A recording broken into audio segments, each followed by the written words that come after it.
चांद पर खरगोश। बहुत समय पहले गंगा किनारे एक जंगल में 4 दोस्त रहते थे। खरगोश, सियार, बंदर और ऊदबिलाव।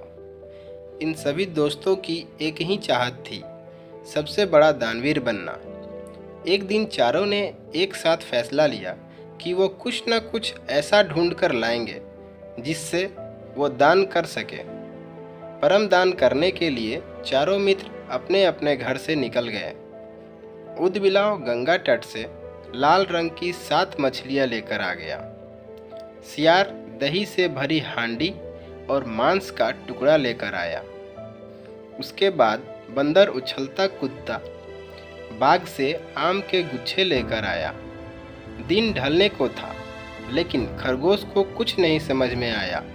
उसने सोचा अगर वो घास का दान करेगा तो उसे दान का कोई लाभ नहीं मिलेगा। यह सोचते सोचते खरगोश खाली हाथ वापस चला गया। खरगोश को खाली हाथ लौटते देख उससे तीनों मित्रों ने पूछा, अरे तुम क्या दान करोगे? आज ही के दिन दान करने से महादान का लाभ मिलेगा, पता है ना तुम्हें? खरगोश ने कहा, हाँ मुझे पता है, इसलिए आज मैंने खुद को दान करने का फैसला लिया है। यह सुनकर खरगोश के सारे दोस्त हैरान हो गए। जैसे ही इस बात की खबर इंद्र देवता तक पहुंची तो वो सीधे धरती पर आ गए। इंद्र साधु का भेष बनाकर चारों मित्रों के पास पहुंचे। पहले सियार, बंदर और ऊदबिलाव ने दान दिया। फिर खरगोश के पास इंद्र देवता पहुंचे और कहा, तुम क्या दान दोगे?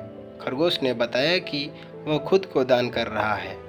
इतना सुनते ही इंद्रदेव ने वहां अपनी शक्ति से आग जलाई और खरगोश को उसके अंदर समाने के लिए कहा। खरगोश हिम्मत करके आग के अंदर घुस गया। इंद्र यह देखकर हैरान रह गए। उनके मन में हुआ कि खरगोश सही में बहुत बड़ा दानी है और इंद्रदेव यह देख बहुत खुश हुए। उधर खरगोश आग में भी सही सलामत खड़ा था। इंद्रदेव ने कहा, मैं तुम्हारी परीक्षा ले रहा था। यह आग मायावी है, इसलिए इससे तुम्हें कोई नुकसान नहीं पहुंचेगा। इतना कहने के बाद इंद्रदेव ने खरगोश को आशीर्वाद देते हुए कहा, तुम्हारे इस दान को पूरी दुनिया हमेशा याद करेगी। मैं तुम्हारी शरीर का निशान चांद पर बनाऊंगा। इतना कहते ही इंद्रदेव ने चांद में एक पर्वत को मसल कर खरगोश का निशान बना दिया। तब से ही मान्यता है कि चांद पर खरगोश के निशान हैं और इसी तरह चांद तक पहुँचे बिना ही चांद पर खरगोश की छाप पहुँच गई। तो दोस्तों, कहानी से हमें यह सीख मिलती है कि किसी भी काम को करने के लिए दृढ़ शक्ति का होना बहुत ज़रूरी है।